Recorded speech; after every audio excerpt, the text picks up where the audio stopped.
agenda today. There's some insightful presentations and some networking opportunities for you.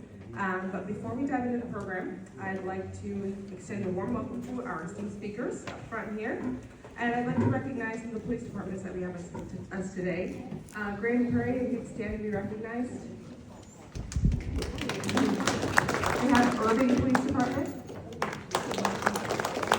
We have Richardson, Garland, and Methodist Hospital.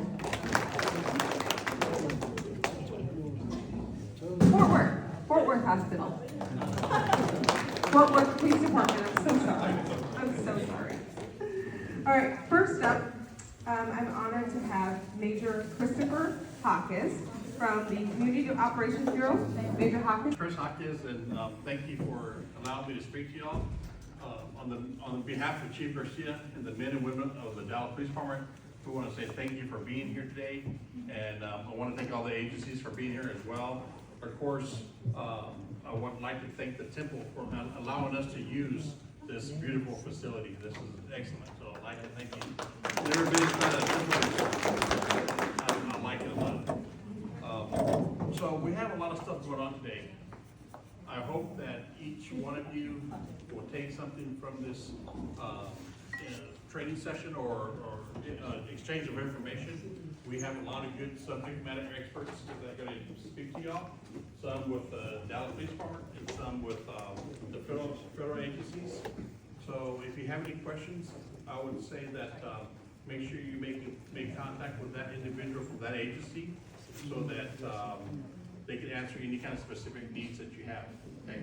Thank you very much for being here, and y'all have a great day. Thank you, Major Jaquez. Next up, I'd like to welcome Dallas. Dr. Ken, thank you for your generosity in hosting us today. Please share a few words. For being here. กราบนมัสการพระเดชพระคุณเจ้าพระราชกิติวิมล and all the monks participating today. As I was introduced, my name is Dr. Ken. I'm the Vice President of the University of Dallas. This is great that we all come together. We have been looking and trying to network with all different city, town, and state to what have been going on to our temple, whether it's robbery or theft, whatever may be on crime watch and prevention.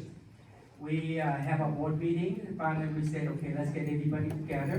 We contact our city. Thank you for City of Dallas for continue supporting all of our facility and temples, as well as gathering, putting this together for us.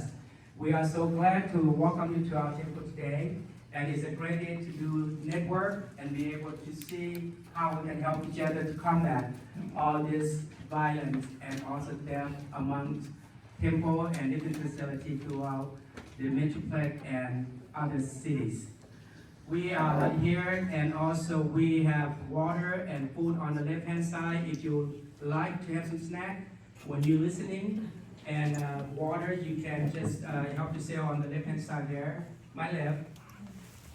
And at the end, we will open up our sanctuary. For those of you who have not yet seen our temple, it will be opened up above our building here. That's where we have most of our Sunday services. Our Sunday service is starting like 10:30 in the morning. We have anywhere from 500 to 1,000 people participate every Sunday. So for that, we're really proud of what we have done here at our facility, and we certainly appreciate that you as well see our facility and how we can help each other to prevent any crime at any temple and any place of our facility. And thank you again to the City of Dallas, and thank you to the Northeast Police Department. They have been truly supportive to our temple for many, many years. Thank you. Thank you so much, Dr. Ken. And last but not least, we have... Thank you, Megan. Good afternoon, everyone. Greetings to reverends, all reverends here today. And Dr. Ken, I just want to say thank you so much for all the support that you have given us, especially the drinks, the food, Thai tea, If y'all haven't tried Thai tea, I strongly recommend it. It's real good. It will keep you awake all day and all night. That good. On a serious note, thank you all very much for participating today. Chief, thank you so much, everybody, all the agencies, and our former major here today with us too. Now captain with the Methodist Hospital. Welcome, thank you. And also, I do want to say thank you to Community Affairs, Northeast Patrol, NPOs, and everybody. And again, the hospitality, Dr. Ken and the temple here. And I know there's a lot of people here today, so thank you so much for joining us today. We know that we cannot, the police department, you see many different agencies. We alone cannot fight crime without y'all. We need y'all support, so thank you so much for taking time to be here today with us. Together, we can fight crime. Together, we can achieve anything. So thank you.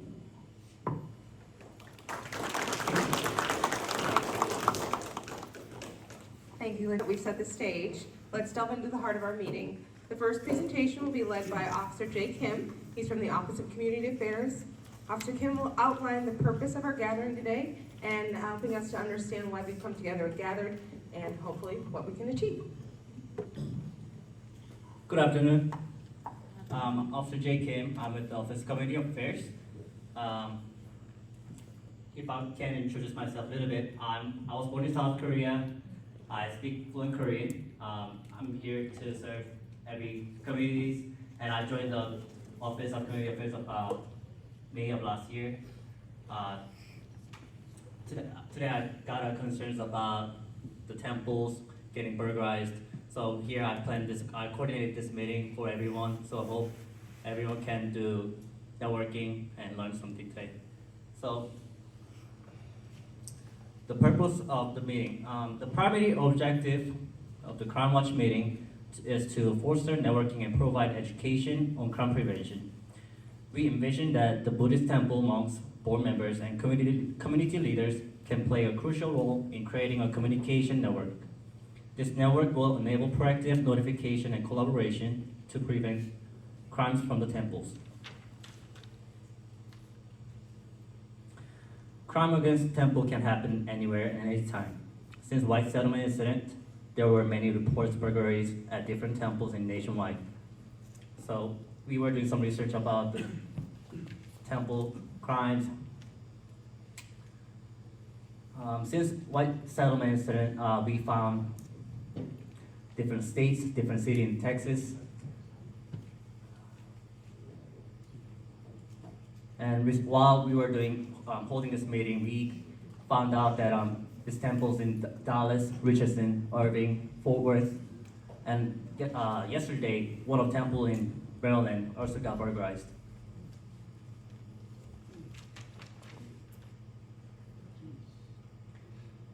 Most temples relate crimes were organized crimes.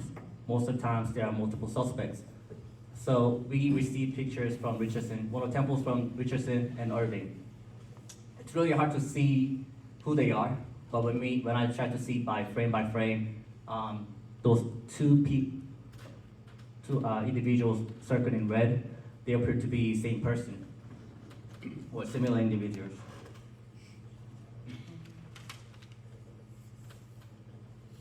So I believe some of you may already know each other, but not everyone may be acquainted.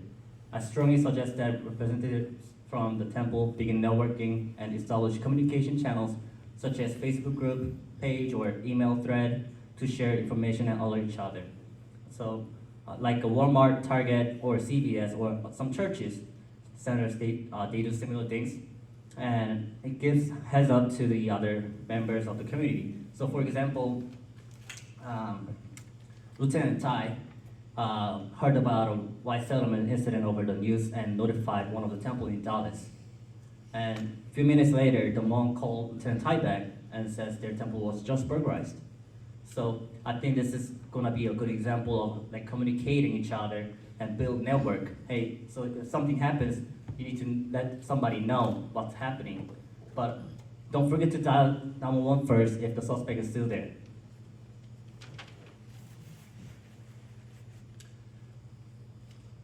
as an immigrant, I understand that immigrants may be hesitant to call 911 due to language barriers or concerns about immigration status. So when you call 911, we officers, we don't ask you about any documentations of you. And also, as an officer, I often hear complaints about temples being and experiencing numerous crimes. However, sometimes I don't see any calls for service. If incidents are not reported, your temple may appear to be safe, even if there are underlying issues. Calling 911 will leave a paper trail to build stronger cases. The records provide a tangible record of events or transactions that can be referenced or used as evidence if needed in the future. And also, our 911 call center is large. If the suspects are gone, you can utilize doors that reports can be done online and investigated in the same manner. If you look at your folders, there's flyers about doors. You can have more information about it.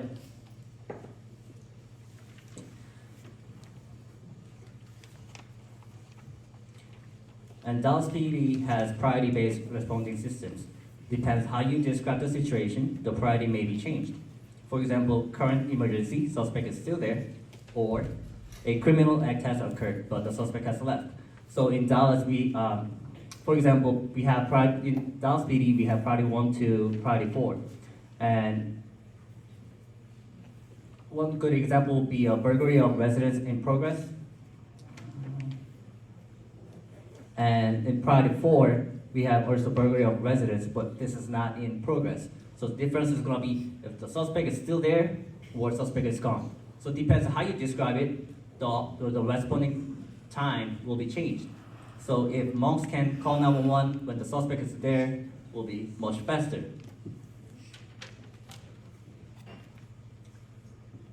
So when you call 911, the 911 call taker will ask following questions. Identify who you are, your location, and what kind of service do you need, such as police, fire, EMS, like paramedics.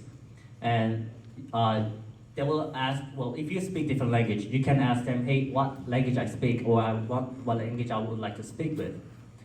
And wait for language line to be connected and explain the situation in your own language. Educate the monks how to dial 911 directly. Just like I said earlier, do not rely solely on board members or individuals who can speak or translate for them. So I know some monks, they have cell phones. They can use their cell phone, use Google Translate or any other translation apps to translate their language to English and text to 911. They were also able to receive text messages, but it's gonna be in English. Does anyone have questions? Sir, Yes. I totally understand the system of dialing 911. Yes. For public safety, right? If we have an active shooter or active, probably on the sense calling 911 is not safe for public. So if there's a way that we can request a special service on site when we have an event. So which city are you from, sir? From Irving. Irving. Does Irving have off-duty officers? Depend on if that day, if the big event, I have requests for off-duty service, then we have somebody there. Otherwise, you have to call and patrol will respond. And later we're gonna have a networking time, so if you will have questions regarding to that, you can speak to officer at the end. Yes, sir. My name is Wayne Gold. It's my master the ID Buddhist temple in Plano. Yes, sir. Last year alone, we had a GYPSY property, and we report to the Plano police. And I have a question: how can we prevent in the future they come back every the New Year or a big event in Vietnamese New Year or on the event, and then they keep come back every year. Okay, so after my presentation, so after me, I'm gonna have a detective, Phil Gordon. He's over organized crimes and gypsy crimes. He can explain more about into that, and also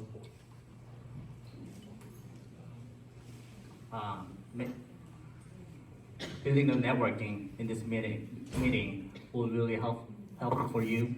I know some of all the temples today here today. They try to make the temple brighter, have more cameras, change the doors, stronger doors, but it will still happen. So in order to prevent in the future, I think if you see something, you gotta let police know and your community know, so that way, if, for example, if Irving is having a problem, they can let you know, hey, we have suspicious person walking around the building, and then they might come to your temple, or they may come to Dallas temple, so that way we can notify each other. Not just the Daibi, the Vietnamese temple, but I would like to have the civilian police officer, like they come every night or every other day or something like that to protect us. Not just the Vietnamese, but Thai. Yeah. So for that, you can either request extra patrol through your police agencies, or you can hire auxiliary officers. And I'm gonna interrupt just for a second. So we're gonna talk about that in just a minute. So I want to get to the next thing. So your question can be answered by the intelligence officers. Continue.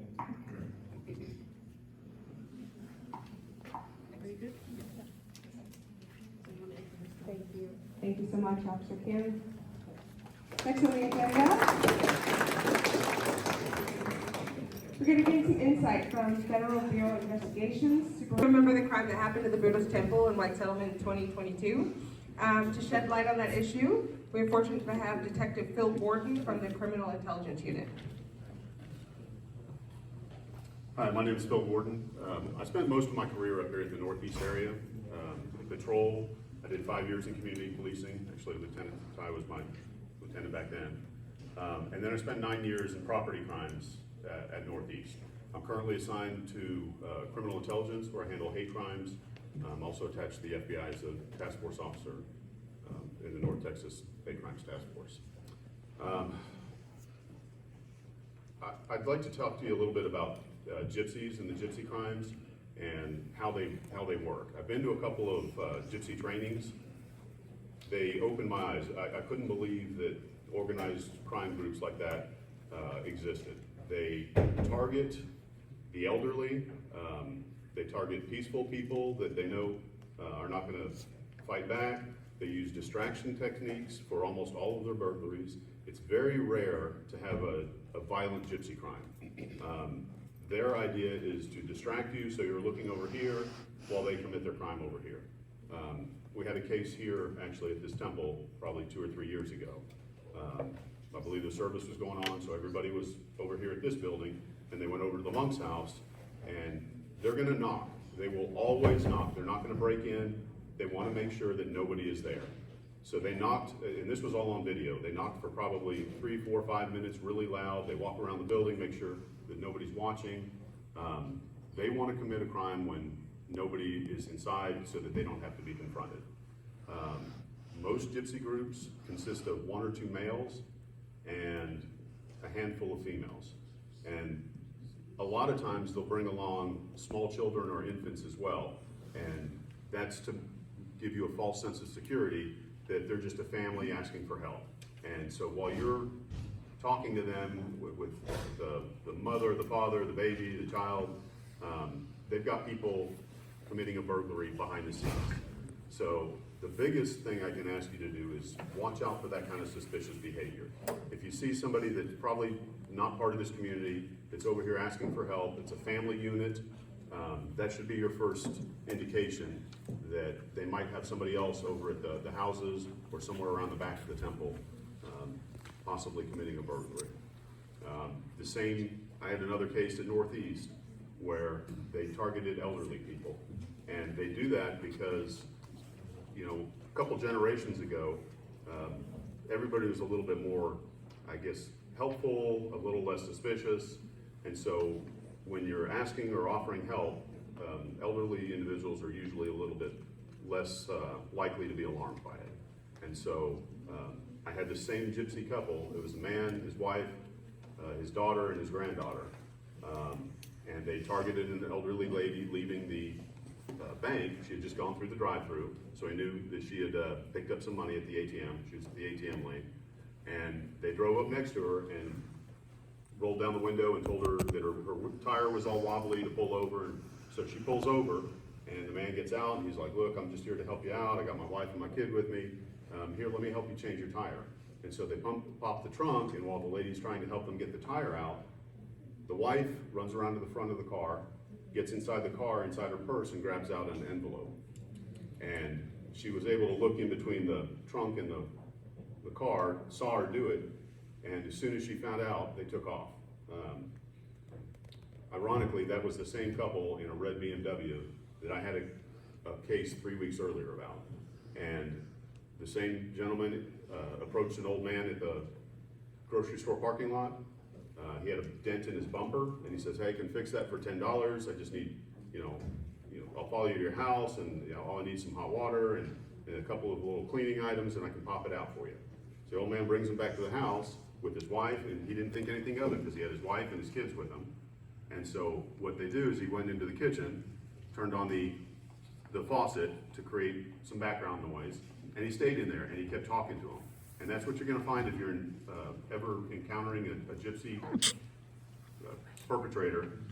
They're gonna try to keep your attention as long as possible. If you try to walk away, they're gonna try to drag you back into the conversation and keep it going as long as possible so that they have that length of time while their counterparts are burglarizing whatever they need to do. And sure enough, while he was in there with the hot water in the kitchen, the kids and the wife were wandering through the rest of the house to commit the burglary. So that's kind of the pattern they do. They don't have any remorse for this.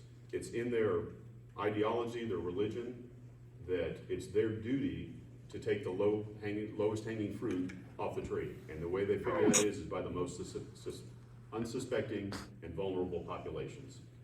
So a lot of these temples are very helpful, you're very welcoming, allow anybody in that needs help, and that's why they're being targeted. So the biggest thing to do is just, I guess, raise your awareness level of how they operate, and if it seems suspicious, it probably is. The other thing is the networking, because once they hit one, it's the same story. They'll go to the other temple, the other temple, the other temple, and they'll hit all of them in the area, and then they move on to another state. So the gypsy crimes class that I attended a few years ago when I was a property crimes detective, had a retired detective out of Chicago, and he had a database that he gave me with probably 3,000 or 4,000 gypsies on it. And they were broken down by state, and when I ended up catching that couple that burglarized that old lady that went through the ATM, the guy that was in there was arrested in California, Arizona. He'd been in numerous other databases. So they're not gonna be local people most likely. They're gonna travel from state to state, hence they're gypsies. Most of them have darker skin. The description I get is from victims, it's hard to place. They said that they might be Hispanic, but they didn't think they were quite Hispanic, not really Middle Eastern, but Romania is a lot of where they come from, or the genealogy has come from. But the thing to be aware of is their ideology. They are looking for an easy target, something that they can be distracted with. So you're asking about ways to prevent it. Surveillance cameras are good. If your temple is separate from monks' living quarters, have the cameras going all the time. Have burglar alarms go off and have them audible, because they don't want to be caught. The biggest thing the biggest fear a gypsy has is getting caught and being incarcerated and being in jail and not being able to be free. That is one of their biggest deals. So that's why they won't confront anybody. They typically only do property crimes, and they're not violent generally. I did see one on that list where a monk had been attacked, but they want to keep these to just property crimes so that if they are caught, their sentence is reduced. But the biggest thing, like I said, is the distractions. So, sorry I don't have a PowerPoint. We had a computer issue and all my community affairs PowerPoints, everything got lost. Yes? Mr. Gordon, would it be okay for us to request for any type of pictures or anything that we can post at our facility to trying to hopefully to understand and know the perpetrator of the crime that had committed from different temple, different places, so that we vigilantly can kind of look out for that. We did have one that looked familiar from the past that we saw. One of our person who come to our temple saw that individual and started confronting that person. To me, is that we don't want to open door for hate crime, because people start videoing the confrontations because that person looked different than what we look, not knowing that person may have been seen here and broke into our temple before. I understand your logic of telling us how to preventions. Prevention had put in place. Our temple have security. We put fence up. We even put wood between the window. We replaced our window for monk residents that have been broken into 3 or 4 times. Our sanctuary upstairs been broken into just to steal a petty box of cash. For that, I think if we have photo or some corporation from the FBI or anyone that have a large enough poster for us to put on our poster board, so all our patrons or the people who are coming in will help vigilantly and see and measure those people as well. Would that be possible? Well, we can't disseminate that, and there's a lot of police departments here as well. So we can't start giving out, we can do public service, announcements on suspects if we don't know who they are, but we get those photos from you. So that's why it's so important that your cameras should be set up. I mean, if you have one up in the corner, it's so far away you don't get a good facial picture. So I would suggest that you consult with some security professionals when you're placing your cameras, because what gets us, and the only thing that we are able to use, is a really good face picture. And if you saw the screenshots from Officer Kim earlier that he was showing, you could really just see figures. So the biggest challenge is getting good usable photographs to get out. Most people set up cameras high up in the corners to get a bigger view of what happens. Well, that's great, but you already knew that your cash box was broken into. What we really need is somebody's face. Well, So we have that. We Well, asked the then- police department to come out. They took the photo, they took the video with clear picture of that individual or groups. Mhm. Actually, 4. The one you're speaking of, the family with the 2 women, 3 gentlemen, they came and broke into 3 times. We have those videos. We slender those videos when we make the report. We have not hear or understand what's going on with that. It seemed like they repeated 3 times with the same group of gypsies that we're Well- speaking of.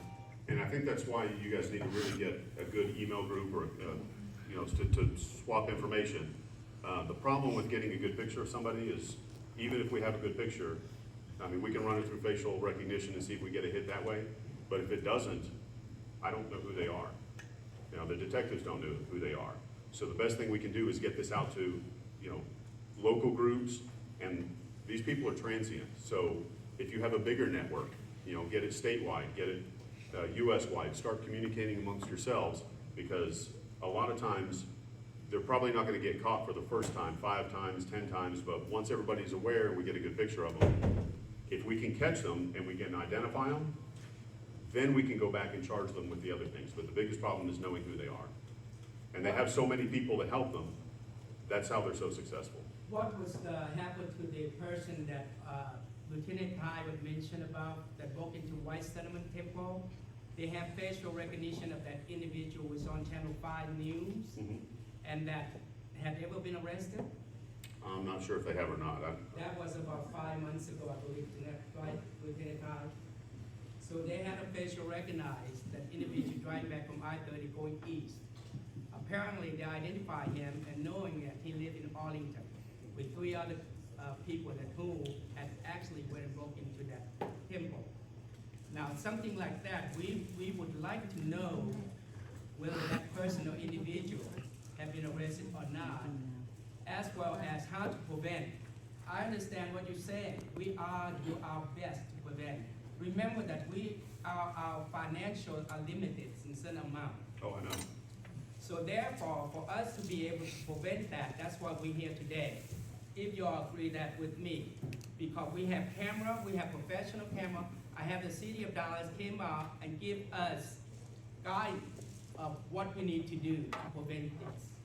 And we follow through the team. And we do the fencing, we do the metal plate, we do the camera to place geographically where they recommended.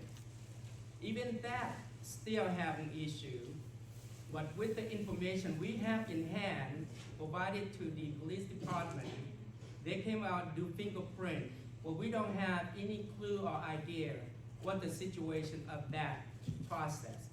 And for that, how can we prevent it from what we already have done without hiring a live security that's gonna cost us $40, $50, $60, $70 an hour per day, 24 days a week. Our temple is a volunteer-based, it's donation-based. We have no any money coming out from anywhere else. For us to be able to run that type of program of security, it would corrupt all of our religious. No, and the things I'm talking about aren't, you don't need physical security. It's keeping the cash in a box that can't get stolen or broken into. We did that, And but you- the guy don't steal, they don't know that. Yeah.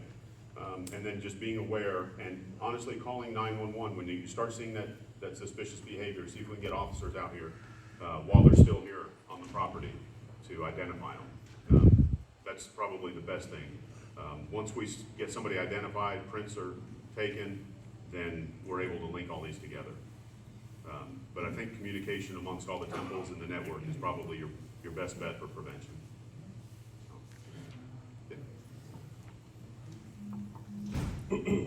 I want to answer Dr. It's just a fancy title that says, I get to work with Phil, whom you guys love, and all things hate crime, I try to get my hands on so that I can discuss that with headquarters to get more resources.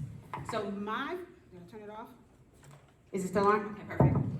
So my fun part today is talking about data. Thank you. Would you want me to go to that one? I can go there, if that's okay. It's up to you. Yeah, I'll do that. I'm covered. I'm closer to you guys, so hopefully it's safe. Okay.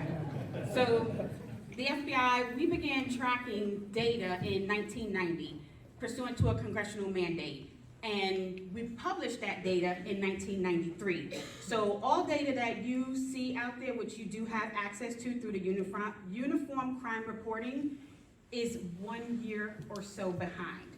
So the numbers I'm gonna give you guys are 2022. And I share numbers with people.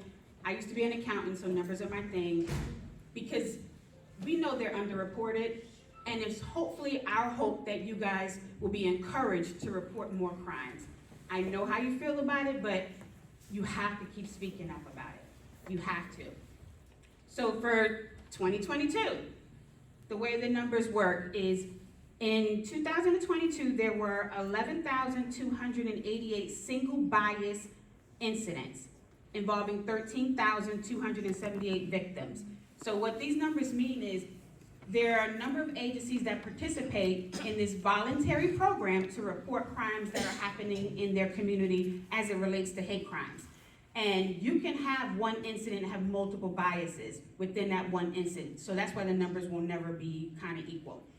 And to break down those numbers, those 11,000 numbers, 59% of the bias is going to be racially motivated crimes, 17.2 result from a sexual orientation bias, and 17.3 are motivated by a religious bias. So that's kind of what I want to stop at. There's more, but I want you guys to know that 17% of the crimes have some kind of religious motive behind it. And if we look at Texas alone, the numbers are still going to be close. So 56% of the reported incidents are race-related, racial bias. 20% have a sexual orientation bias, and 12% have a religious bias. Why I need notes, because there's a lot of numbers. So where are these crimes occurring? 26% are near residents and homes, 15.7% are on the roads, streets, and sidewalks, and 10.2 are at schools, and 3.6 are in churches, synagogues, and temples. That number is low, but from what I'm hearing, there are more incidents occurring at these places, but they're not getting to us. So when you report to local police, they have to put those numbers in if they are participating in that program. So keep reporting. Let's see. And just so you know, the numbers we feel are underreported because there are 14,631 participating agencies that can put numbers into this platform, but only 3,109 of them put numbers in 2022. So we know the numbers are they're not where they need to be. So I know that it's a voluntary thing for our local partners to include those numbers, but just please keep speaking up about what's going on within your community. We understand that hate crimes are message crimes and they send a message of exclusion to the community. So just please keep reporting. I'm gonna turn it over to Jen. She has the better part of my presentation. It's my presentation. Thank you, Emily. Hi, everybody. I'm just gonna take a seat here. I had a foot surgery, and you should see the other guy, what happened to him. I'm just kidding. It was an elective surgery, but I just got released off my scooter, so I'm happy to be here to talk. Initially, I was just gonna have Emily do it, but I wanted to come out because I'm very passionate about civil rights and working with you guys. So I am the supervisor of our civil rights unit here in Dallas, and I have a team of dedicated special agents and task force officers who work against our fight against hate. So Emily's one of the team members on my team that we work together with you guys in the community, and together we work better with all the police departments here. This is a great show. It's great to see all of you guys because it really makes a difference in our fight against hate crimes and crime in general. So, one of the things I like to start off with is, kind of what is a hate crime, and Emily just covered over some of the numbers, and then also what is the FBI's role. So when you hear the Department of Justice is investigating, what does that mean? It means the investigative arm is the FBI. It's one of our top criminal programs. And it is one that we have pretty much sole jurisdiction on the federal side when we're talking about civil rights. So when we're talking about civil rights, what does that cover? It covers hate crimes, and we'll go over what that is in just a second. It also covers what is called color of law. So those are instances where police officers or even federal agencies, correctional officers, use excessive force, and unfortunately it's rare, but it does happen, and we investigate those crimes committed. So sometimes we police the police, and we also police our own as well too, in those color of law type investigations. So just to give you kind of an idea of our program when we're talking about civil rights, color of law covers 60% of our workload. And then the other 39% is hate crimes. The federal law is very nuanced, and some classes are protected under certain federal statutes or laws, and some aren't. So what appears to be a hate crime could be a hate incident. So that's why we partner with our local police departments, our state and local partners, because it may not reach a federal level, but we may want to work that with our state and local partners to get a local prosecution. So a lot of times we work together and we share information. That's why it's incredibly important to share information. And we have what's called our North Texas Hate Crime Task Force. So Phil Gordon is a deputized U.S. Marshal with our FBI task force, meaning he has the same federal authorities to arrest someone and do exactly what an FBI agent would, and also has the powers under the locals to prosecute those or investigate those statutes. So it's a great thing to have when we're talking about our partnership. And then, a lot of times when we get things, comes in, please continue to report. A lot of times it's not going to be a hate crime. it's going to be a hate incident or hate speech that's going to be protected under the First Amendment. No matter how vile it is, our Constitution protects hate speech. So although we might not like it, it is protected. But it only takes one word or one sentence to change that from a hate incident or hate speech to a hate crime, specifically if it's targeted at certain individuals under certain circumstances.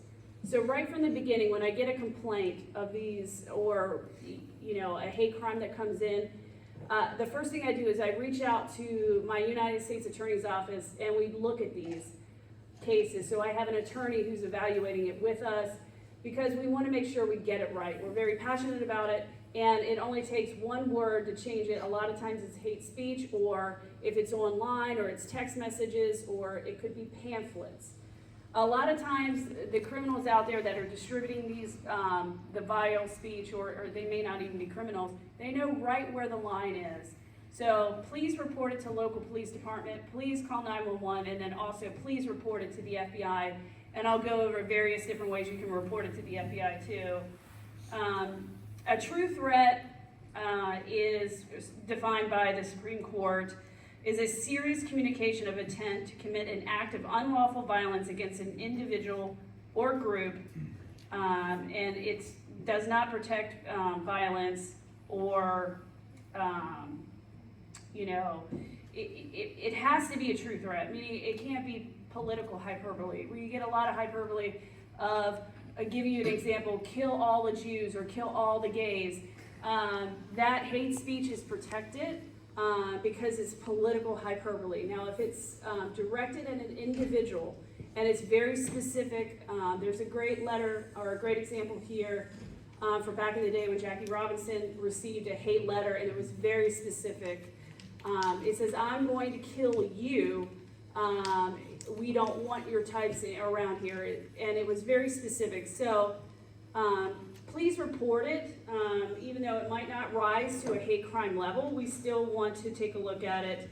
And then we look at our hate crime statutes. Do we have any attorneys in the room? Okay, a couple, somebody's pointing a couple out. I always ask that question because I won't go over all the legal speech with you guys, but in general, they're very nuanced, and I won't read the statutes, but particular things apply at different times, especially when it comes to interstate commerce. I'll get your questions at the end. Again, one of the things I want to really emphasize is you don't have to consider the intent or the irrationality of the criminal, with our federal statutes. But again, we have discrimination in housing, which it could be just a general hate crime. To reach a felony level, it has to be serious bodily injury. So hate speech or even swastikas, a lot of times with houses of worships, if it's a synagogue and there's swastikas put on, that is a protected religious, but it's going to be it's not a felony level. So when we're looking at certain things, we partner with our locals because it may be better to prosecute it in the state system versus the federal system. And then Emily kind of went over some of the uniform crime data that we collect. One of the things that we encourage all police departments to do is to report to the uniform crime report. It makes a big difference in tracking the actual numbers. Emily went over some of the numbers, but I don't believe that everybody's participating in it, so we're not going to know the true numbers out there unless everybody's participating, so I encourage everyone to report crimes. I know in some communities there could be shame or fear of immigration, but our role is to investigate and protect hate crime victims, and there's lots of victim services out there. So we work this together with our state and local partnerships, which makes a huge difference in our fight against hate. I specifically specialize in hate crimes, and Emily works hate crimes with me. There's other departments within the FBI. As far as I hear a lot of questions about protecting houses of worship. We have a unit up at our headquarters that focuses on run, hide, fight, and you can put that in your phone. You can go to run, hide, fight and FBI, and you can look at several tools that are on that website. It has a great video, and then we also have speakers that deal with that side. I hear a lot of talk about violent crimes and thefts and how that impacts in the national, especially nationally, when you have gypsies that are moving from town to town and committing thefts or violent crimes. Partnering with the state and locals, that's something we could address if it impacts interstate commerce. So we are together with this fight with our state and local partners, and I open it up to any questions that you guys have. We had a question back here first, sir, Emily. Okay. Thank you for your presentations. I guess I'm curious with what's going on here. We have breaking and entering, and this is happening at night. And it's happening in a religious place multiple times. Is that the DPD considered a hate crime? And was it reported to the FBI?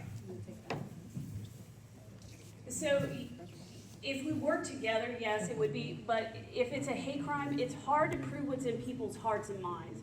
It's a really difficult task when we're talking about, is this a property crime, or is this is someone being targeted because of their national origin or their religious, or you could fill in any protected class in that event. So that's why it's important to report it, and that's why I work together with Phil Gordon, because what could be seen as a property crime initially may elevate to a hate crime. So that's why working together and reporting it to 911, and then also reporting it if you believe that you are a victim of a hate crime or you believe you're being targeted because you are a protected class, to report that to the FBI as well. So it's being reported to DPD, so the question is DPD reporting it to the FBI as a hate crime? They do participate in the program, but what we would like is for you to also just go online after maybe a couple days, right after everything is cleared up, and just drop us a tip as well. Because then I would have to wait for Phil to run his report to let me know what they received then at the last call. So you could also submit that to us, so we have a record of it as well. Yes. Today, this afternoon, like talking about the 7 hate crimes that happened in the past 18 months. Say that again? Would you accept talking to you today about the submission of 7 hate crimes happening here in the past 18 months, and other people in the North Texas area coming to the FBI today, reporting these events as a hate crime, so there would be federal money spent in investigating this, and perhaps a program starting out because of this? It depends on the facts and circumstances of each case, but please report it. And yes, we do work with DPD and all of the local agencies. So, but it does make it easier if you report to both agencies. But a lot of times Phil will bring me things that just because it could be a property crime, it may reach the level to where it could be a hate crime. I do want to address that real quick. The fact that offenses occurred at Buddhist temple here by the gypsies, that doesn't mean it's hate crimes. These are just offenses that the gypsy are picking on the Buddhist temples because it's easy marks, easy prey. Like someone said before, because it's a house of worship, monks are gentle, worshippers are gentle.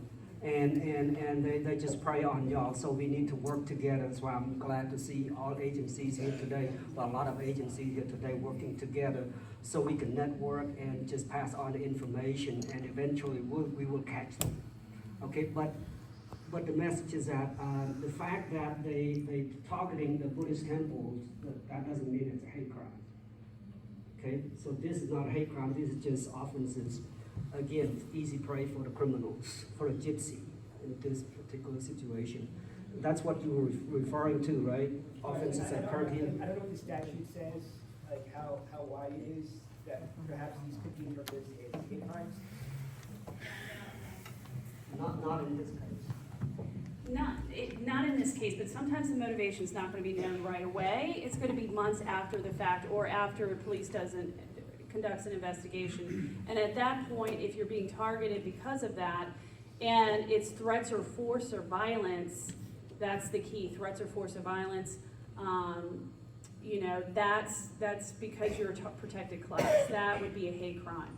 But it doesn't mean that we don't share information, and that wouldn't mean that if you have, for instance, a theft ring that's targeting certain individuals and they cross state lines, that would be something that I would share with, you know, being that it reaches across state lines, that's interstate commerce, and the FBI could get involved, depending on facts and circumstances of each individual case. But it may not be a hate crime. Knowing some of the things that they say while they're committing, because I know you spoke about them getting more violent, and so if there were certain words that we consider ugly, that they say, wow, report that too, that can help us, you know what's in that person's heart to maybe escalate that to a hate crime. And I don't want to throw out examples of those bad words because I don't want to do that, but there are certain words that people know that while doing stuff, if they're saying, give me your money because you do this, do that, that can also help us. And that's something that you want to make sure that when you call 911, you tell them exactly what was said to you, if it was said. Okay, we got one question in the back. Okay. I love the FBI. You guys are great with numbers. You can tell how many crimes going to be happening, how old they are, where it's going to be, and that's good. But I'm a person on the bottom line. These are an instrument that you can use to help solve crime. What we're going to do here is, how can we stop it? What are you guys doing to stop the crime? You tell us to do this, better policing and lights and cameras and stuff, and we call, it takes you 5 hours to show up. We aren't going to ever catch anybody like that. But what we need to do, I'm interested in your protocol. What are you doing to get these? And take the city, take urban. Now, apparently there's quite a bit, and I'm from urban, so I have to say that, quite a bit of crime there. And we are an easy mark because we have a socializing. And so that's true. But I don't care whether it's an easy mark or whether it's a crime or hate. It's still there. It's happening. We don't care about that. But do you have a task force or there's something we can talk to you guys or like if we're having the gypsies are down and they're in the city of urban, can we get the message out? We're telling them, hey, they're here. Everybody be away. You guys put wheels out there, put boots on the ground. We need to work together. We have to improve the response or we will never catch anybody. And I don't care what kind of crime it is or what you call it. We just want to try to help, but we have to work together and everybody has to have a role in this thing. And we all have to see, we need to see your commitment too. And if we see your commitment, that makes us work harder. And if we don't work harder, and the more we all work harder, the better off it is. Because these gypsy people, after about 3 or 4 months, they are professionals. And they look and make sure at the best opportune moment that the cops are not there or people are not looking and they create a diversion, they're good at it. And if we don't get better, we can't catch them in no way. Thank you. Hello everybody, my name is Sergeant Kelly Kaltenbacher. I'm with the Office of Community Affairs. We are the group that helped put this together with the MPO unit out of Northeast. We understand your frustration, we understand your concern. That's why we're here today. You can't say that we're not trying by bringing everyone here to this room today from across the entire Metroplex, all law enforcement officers, including our federal partners. Yes, there is improvement that can be made. I will not say that that's not the case. However, the purpose of this networking event today is because you also have to be proactive in empowering yourselves and your communities to help us too. Not every crime is going to be solved within 24 hours. Not every crime is going to be something that we can prevent entirely. It's just not possible. However, what we can do is empower each other here today, learn who the faces are of your representatives that investigate these crimes, learn how to talk amongst each other, because, did I not already hear, we had a concern from a Thai temple regarding a case that our Cambodian temple had to answer to. That's why we're here today, because the information you are giving to each other is just as crucial that you're giving it to us. It helps prevent the crime, and this is why. When you have your different businesses, your different church groups, your different HOAs, even your housing HOAs, they share information. Those of you that live in neighborhoods, some of you may utilize a neighborhood app. Raise a hand, anyone wants to use a neighborhood app or Facebook to get information back and forth amongst each other. This is why we're here today, to build this networking, to give you guys the opportunity to be proactive on top of our investigation that, yes, sometimes takes a long time. Yes, sometimes call loads take a while for us to answer, and I am sorry for that. I wish we had more officers. That's something we're working on. But I really want us to keep on track here today, because the purpose here is getting blended with your frustrations, and I'm not here to tell you that your frustrations aren't heard or that we're not concerned, or else we wouldn't have done this. You wouldn't be here. We would not be here. So I encourage you during the networking, after we have our fusion department discuss upcoming programming, software programming that we can utilize together. After that part, please network with your law enforcement agencies that are here, and please network with each other in order to build this communication network.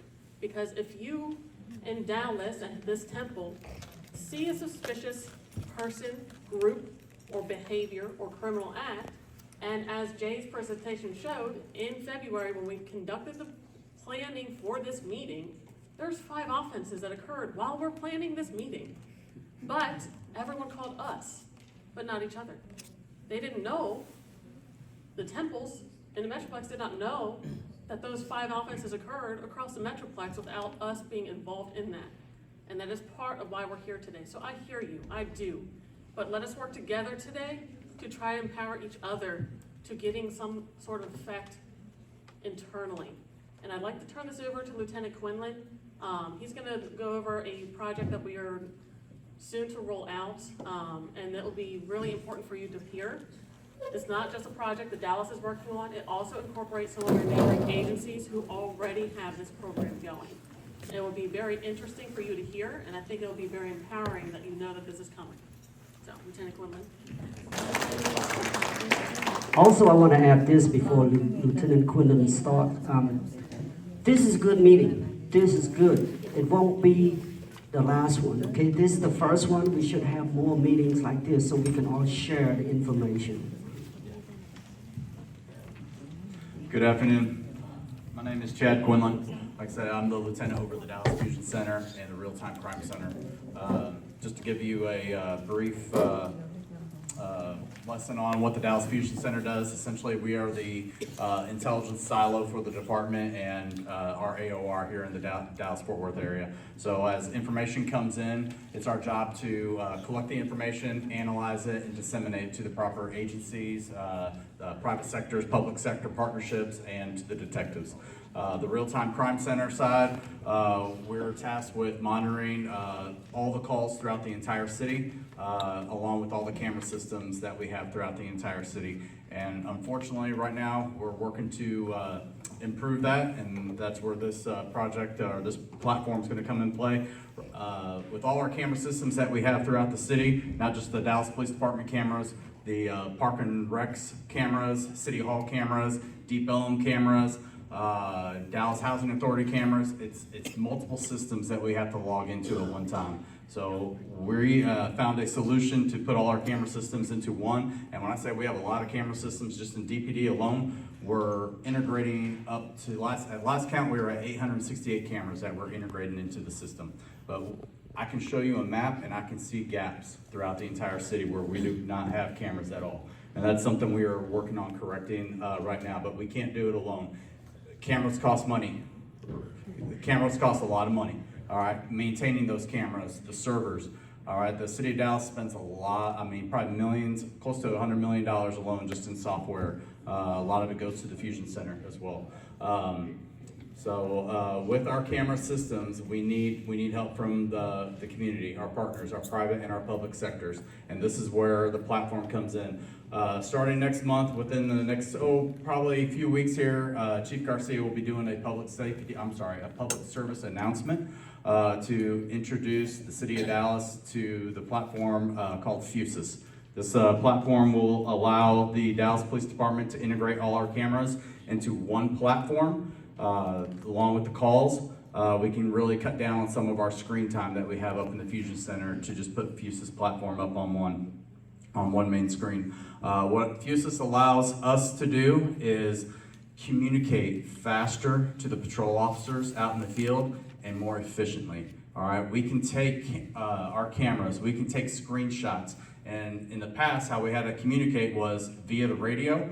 But if y'all look very wise in here, I will say, when y'all played a telephone game when you were a kid, telephone game, by the time I got to set the message and it got to the back, the message was already messed up, all right? Well, that happens also when you call 911, unfortunately. In times of stress, all right, the message that you're trying to relay is not received from the 911 operator to the patrol officer. This is where we can try to correct that with the faster communication. We can take our screenshots of our cameras of suspect vehicles, of suspect individuals, and we can push that into the Fusus app, and now officers will get a live picture of exactly what they're looking for. How it helps the public and the private sector is it allows you all to share your camera systems with the Dallas Police Department Real-Time Crime Center. We're a 24/7 operation. I have 26 staff in total. I have 16 detectives. I'm sorry, I have 10 detectives and I have 16 analysts. I have 8 criminal intelligence analysts that are set to be hired this year. So we're going to be pumping our numbers up to about 34 over 3 watches. So Fusus will allow you to share your camera systems. There's 2 different ways you can do it. If you're not interested in sharing your camera system, you can register your cameras with inside the system. You can say, hey, I have cameras at this location, and what it allows the detectives to do, if they see there's a crime that happened in the area, they can mass email you an email and say, check your camera systems between these dates and these times. We're looking for XYZ, whatever vehicle or suspect. Let us know if you have any of that captured on any of your cameras, and you can send those videos directly to that detective that sends you an email. It's going to cut down on the detective driving out there and meeting with you and trying to get a time and date to meet up with you and try to review that video. Now you can send it within the system. If you wish to share your camera streams with the Real-Time Crime Center, you can do that within this platform as well. There is a cost. I'll let you all know that, but it's very, very minimal. To give you one example here is to share 4 cameras, their cheapest core that they offer, 4 cameras. All right, you can share up to 4 cameras to the Real-Time Crime Center. It's $150 a year. So it's pretty minimal. The department is working with a private donor. If we have issues that businesses do not have the financial needs to purchase a core and share their camera systems for a 1-year subscription, we are working with private donors to donate the money to those businesses. All that will be discussed later on down in the future as well. So for your camera sharing, I highly encourage this. This website is not public yet, so I emailed you. Please don't share it, or I'll be in patrol probably next week. So, but basically, it's going to be connectdallas.org. You'll go on here. You can register your cameras, or you can purchase a core for your business, and you can start sharing your cameras. How it will work is if a priority 1 call comes out at your business, which priority 1 calls. It's pretty long, but basically those are our shootings, our cuttings, our robberies, our burglaries in progress, okay, our disturbances with ambulances. If a priority 1 call comes out, the Fusus app will notify the Real-Time Crime Center that a priority 1 call is happening at a location, and will automatically pull up cameras to the location. So our detectives and our analysts in the Real-Time Crime Center can start giving out live intelligence to the patrol officers.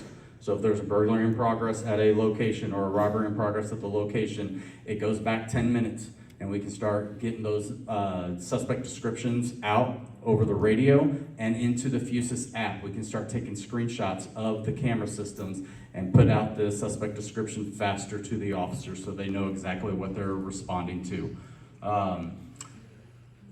So within the system, it also allows to turn your cell phone. You have to call from a cell phone. It does not work off a landline, but it allows you to take your cell phone and turn it into a live camera for the Real-Time Crime Center as well. As you dial 911, we still encourage you to dial 911.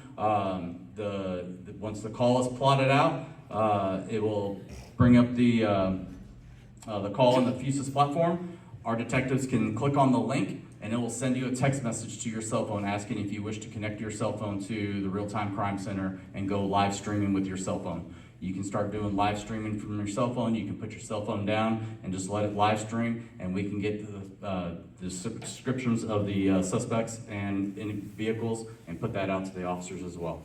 Okay. So I think this is going to be the next big push in public safety across the DFW area. There's already 5 agencies locally that are coming online with Fusus, not just Dallas Police Department alone. One of the agencies is also in here. Plano is another agency that is coming online here shortly with Fusus. So yes, any questions? Yes, sir. When you said it's going to be online, sir? Yes, sir. When you said it's going to be online? Oh, here, my major told me the first week or two in April is when Chief Garcia will be doing the public service announcement. So we should be seeing it online here within April. All right. Lieutenant Phillip? Yes, sir. For the camera and installation, very special device required, or we can install anyhow? It's designed pretty much as a plug and play. So what happens is you need to purchase a core, all right? Yeah. So the $150 I told you for the 1-year subscription, the first year, if you purchase their cheapest core, the core and the 1-year subscription will cost you $350. All right, so the $350 will go towards the purchase of that core. You can plug it into your current camera server system that you have right now. You decide which cameras you want to share, and you also decide when you want to share your cameras. You don't have to share your cameras at all, 24/7. If you only want to say, this is a big thing for schools for privacy, I don't want the police department to see, Johnny and Sue walking down the hallway. I only want the cameras to come on during an active shooter situation. Then that's what you set it up for. If you want to share your cameras 24/7, you can with a Real-Time Crime Center. If you're concerned about privacy, don't be, because I can tell you right now, we do not have the time nor the desire to be going through thousands of cameras to look at, whoever's walking down a hallway and everything. So we do not have that time or that desire to do. We are strictly interested in crime only. So how do we keep up with the program here? So how do we know when it's going to be executed? When it'll be executed, like when we're going live with it? When Chief Garcia does his public service announcement here, hopefully in a couple of weeks, I've been told the first 2 weeks in April is when that's going to happen. Public Information Office will be pushing it out. They'll be hopefully hitting the news media, and then it'll say exactly. You'll be able to go to Dallas or connectdallas.org, and you should be able to register your cameras or sign up to share your cameras. Great, thank you. Yes, sir. Yes, sir. That's only in Dallas or the neighbor?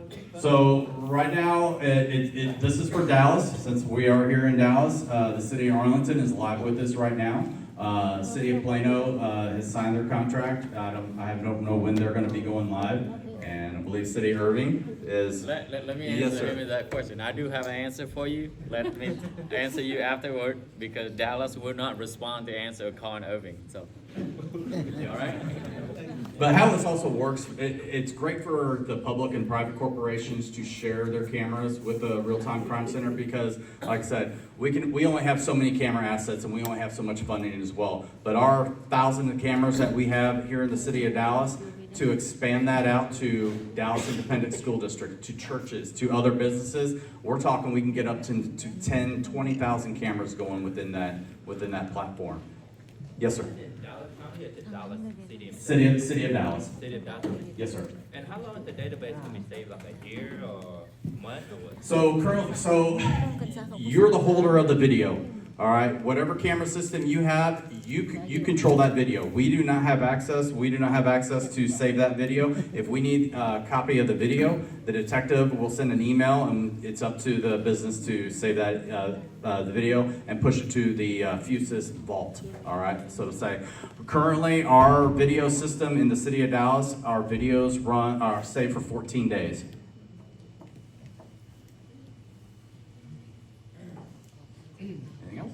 Yes, sir.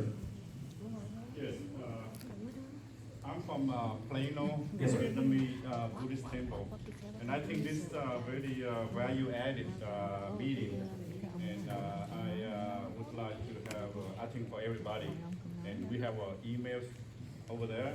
And if we have a uniform crime reporting from FBI, send out the email for everybody so we can get a teamwork and we share the information. And I think the first thing, $350 so we can buy the core, the plug and play system. Where can we get it? Can we buy it online?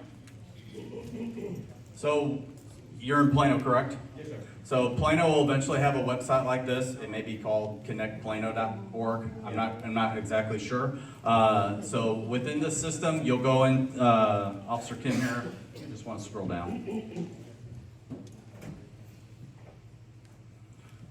So the first option it gives you is to register your cameras. If you want to share your cameras, we ask that you register your cameras and then go to step 2.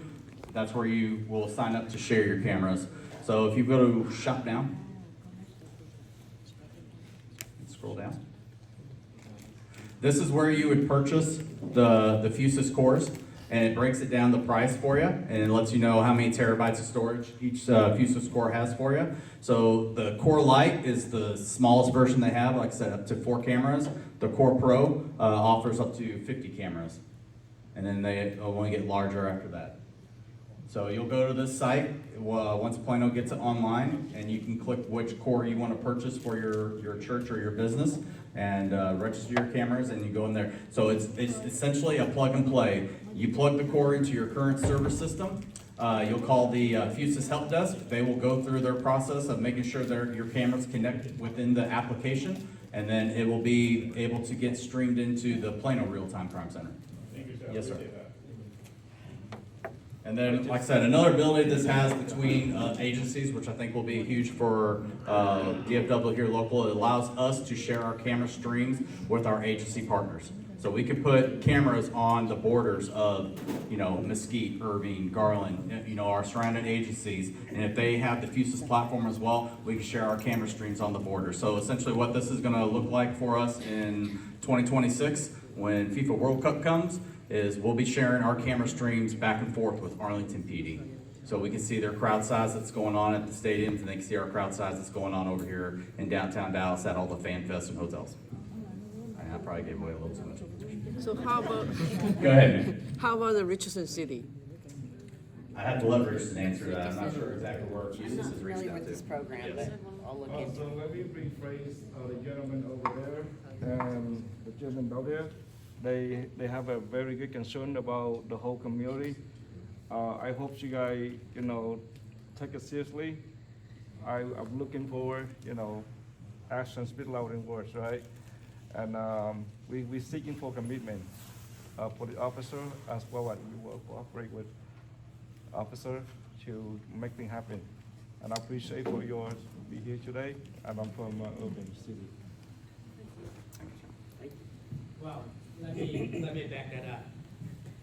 Doesn't mean that we're not committed with the police department. What we're saying is that we need more understanding more. I think what Chad tried to say it is to understand more what the dialogue, what has been going on with the crime. I think we're here together because we appreciate the police department, not only to the Dallas Police Department, to all police department and all the services. I think we are here doing volunteer work, and I think we want to make sure that all establishments are safe.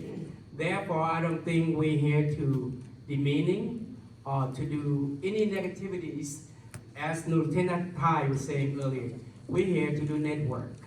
This idea came about at Buddhist Center of Dallas because we've been hit too many times with crime. For that, when we have a board meeting, I'm serving the board directors, we have come conclusion to call all the community to come together to do network. For that reason, we reached out to the city of Dallas with Officer Jane, with Kim, with the rest of the unit, got together, get all these different agencies together for us so that we can come together network. As I think Officer Gordon saying earlier, it's very hard for us to depict the crime, when it's going to happen, and how it's gonna happen. That's why we're here together as a network to do vigilantly, to understand, as I asked for earlier, photo, pictures, anything that we can relate to let all of our members who attended to the temple be vigilant enough to be able to recognize some of those. So when we make proper call to 911, as Sergeant Kelly was saying, is that to address description, to understand more, and how they can send the unit out as quickly as possible. I understand that we all have frustration, we do. It's because we don't have the understanding what the process. As a lay person, we don't. But as the officer, as the unit, the agency, they do so many things for our communities. For us, come together, we must be able to support that. We do appreciate you. If we had come across that we don't appreciate you, I want to make sure that we do. That's what I want to do, is clarify that. And I think Buddhist Center greatly appreciate the City of Dallas. All of them had attend to our temple every week, especially the Northeast unit. They had attend to every function we invite them to, even the Asian Chamber of Commerce, every function we have as a liaison. I think for that, we appreciate them. And I think they all volunteer for that. Many of them came out to meet with us, just like we come out to work at our facility as a volunteer. So I applaud you and I applaud everyone attending today. We really appreciate you, and the information that given to us have been valuable. I think we're here to learn the valuability of those information, to be able to take back to our members, to be vigilant enough to support our police department. I thank you again. Okay, so for the next portion of our last hour here, and probably the most crucial that we're here today to do, is to build that network. So I'm gonna allow my partners in law enforcement to introduce themselves so you know who is here today. And I encourage you to get up, meet them, and share contact information with your law enforcement agency and partners. In terms of specific questions, we do have a lot of for the Dallas temples, we do have a lot of our law enforcement unit partners here with us, including our investigatory partners, so your detectives, and we do have our patrol sergeant with us also, so that you can get some of the questions that you have answers to. That is just not in community affairs scope, but that is a patrol related question. I can't speak to every single crime, every single call for service throughout the city of Dallas. There are hundreds of thousands of calls done every single year, so a specific incident is not something that I can speak to, but that is going to be referred to the agency or department in which is related to that specific offense. So if it's Irving is here today. So I'd like to take a moment and introduce all of y'all, the law enforcement. Take about 20 some minutes, talk to them, speak with them, designate a liaison for your temple, and also talk amongst each other, because as I said earlier, we have answers to questions that we're just not telling each other across the board. So with that being said, we'll start, I guess, right here and go down, or you want to start in the back? Let's start with the women. We'll start with Dallas. Dallas, you guys are all in the back, so Dallas Police Department, go ahead and stand up so we can introduce who you are and they can see your faces. So this is just for the Dallas temples that are here today, so that you know who the representatives are.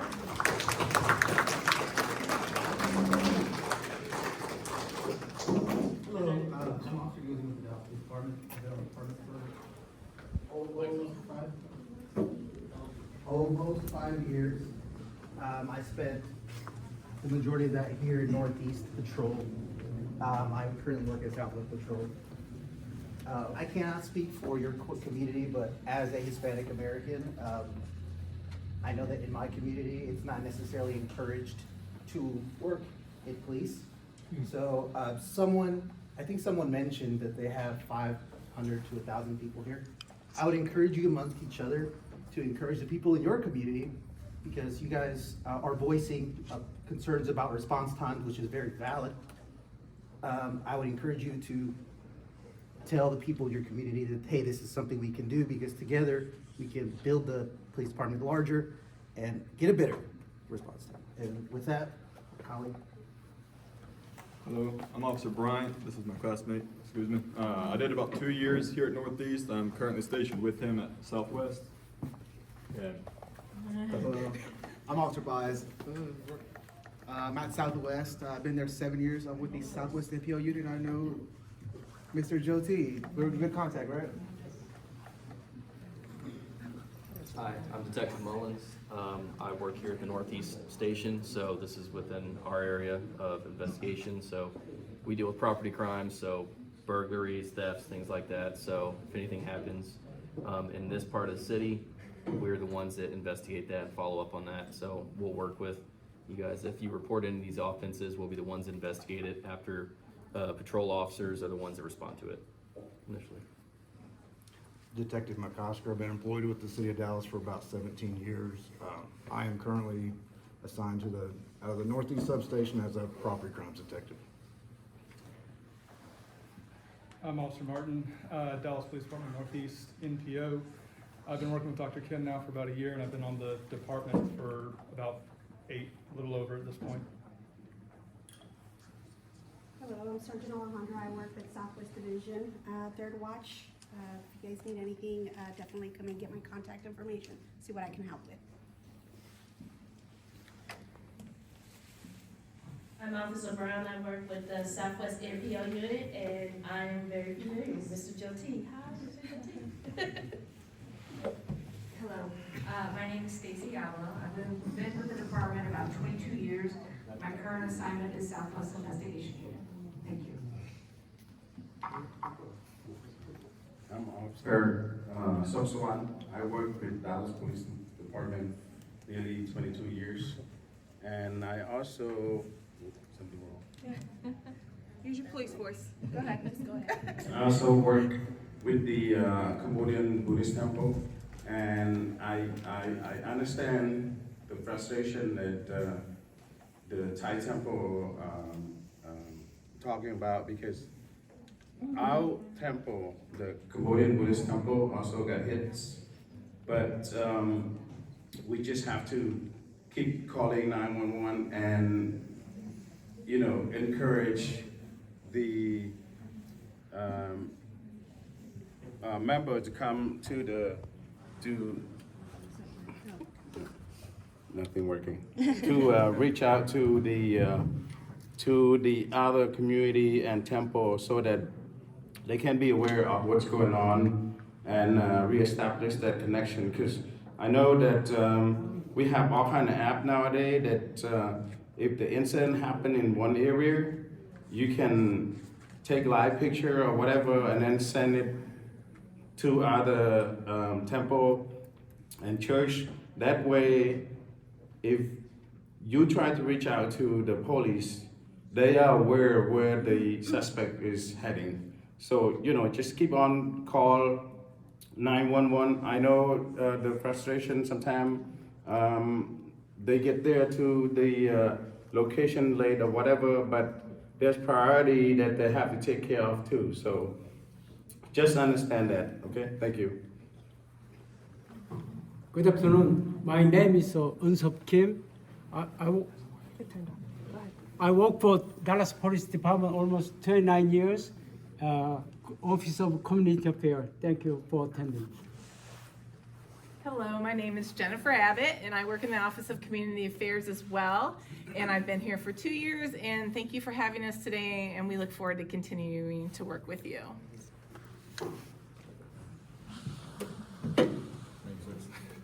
We'll try. Okay.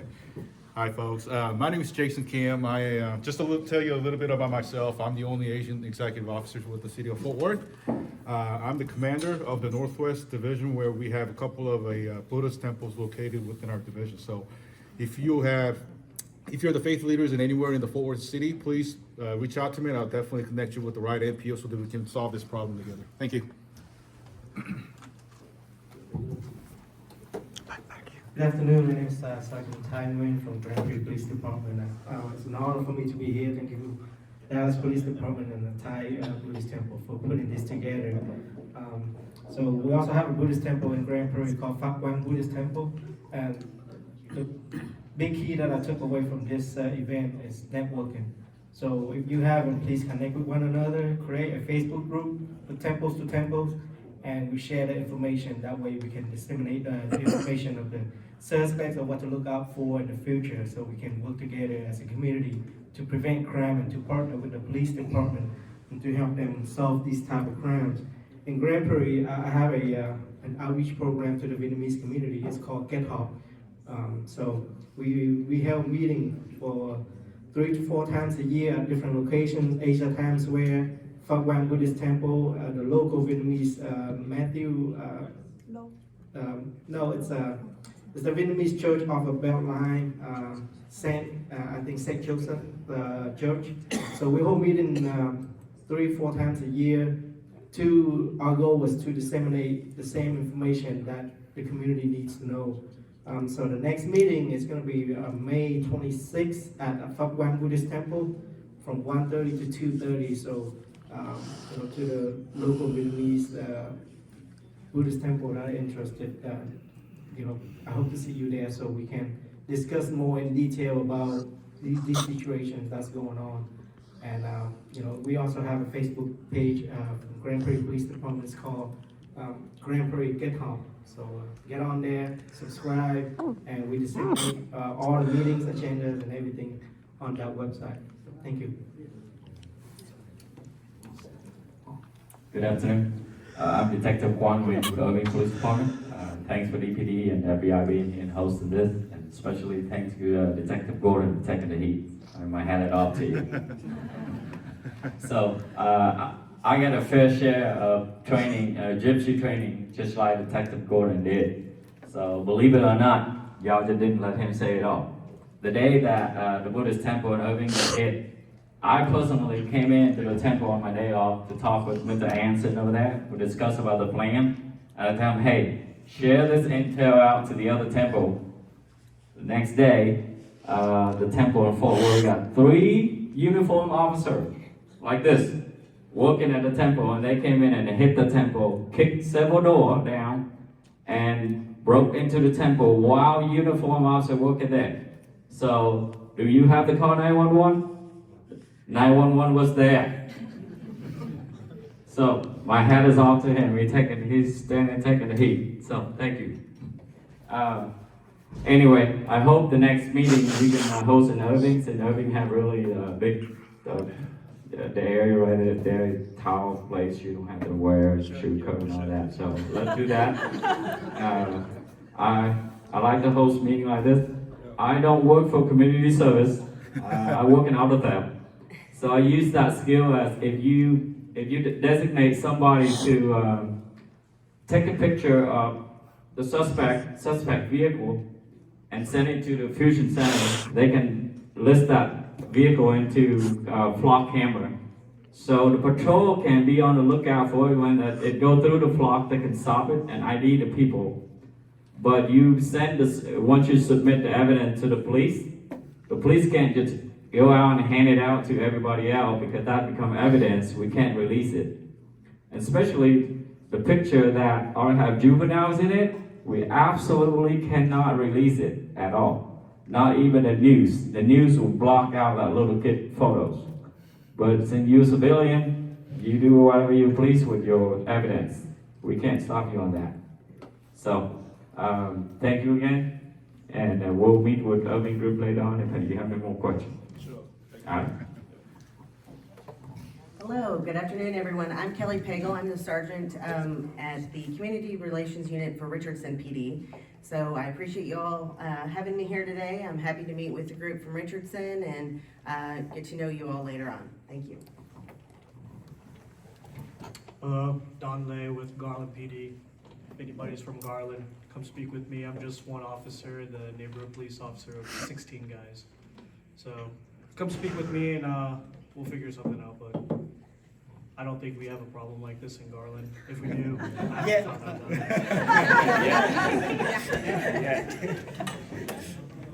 Good afternoon. I'm Captain Jimmy Vaughn with the Methodist Hospital Police Department.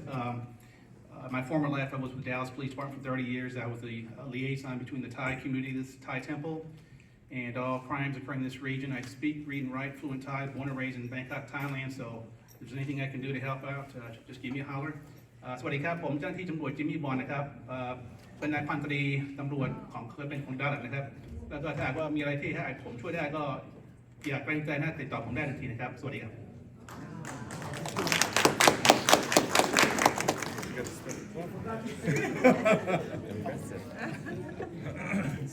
I'm Senior Corporal Vaughn. I'm a patrol officer, so if anyone has any patrol questions or anything related to that, I'll speak honestly and tell you what I can do to help. I'm Detective Beverly Ma. I'm currently a detective with our Special Investigations Unit. We have those property crime detectives back there, but you're more than welcome to ask me any questions as well.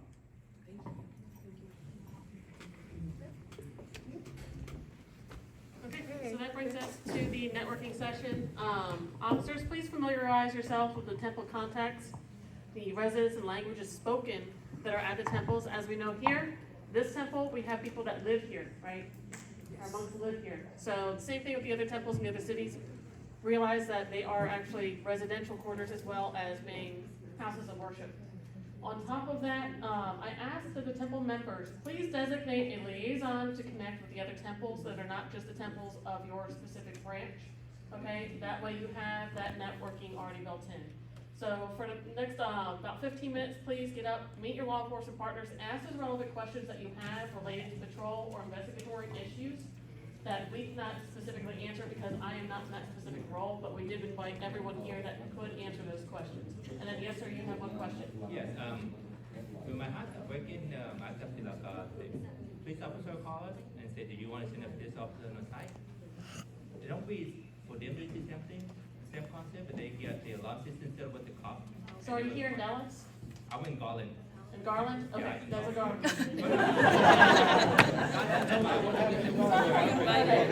So for those of you that are here in Dallas, for those of you that are here in Dallas, I want to encourage you to understand that if it has already occurred, we encourage you to report your offense online with the doors because the suspect's no longer there. The report is still submitted to an investigatory officer, a detective, and crime scene is still capable of being requested. But that is for Dallas with their online reporting. Now, some people choose not to have someone come out to their residence or to their location to report a crime. That is your choice. You can still give us that information, that intel on a 911 call, and we still record that information to look up based on your office location or your phone number later. So it's still crucial, but that is a choice for you to make. But yes, for the next 15 minutes, please get up. I encourage you to take care of those things that I told you. Designate a liaison. Ask the questions that you feel like you need to. Know that this is a short period of time, but we will have to do this again because I see the concern is here. All right, would everyone give applause to all the police and all the agents that come out to us today? Thank you so much for being here. Again, we appreciate you coming out to Buddhist City of Dallas. Hopefully we can network with each other. So please do share those information, your email, whatever means that you want to share with us so that we can communicate. Again, we thank you for being here, and our sanctuary will be open here. If you want to take a look at it, it's on the first level as you're going out to the left, to the right.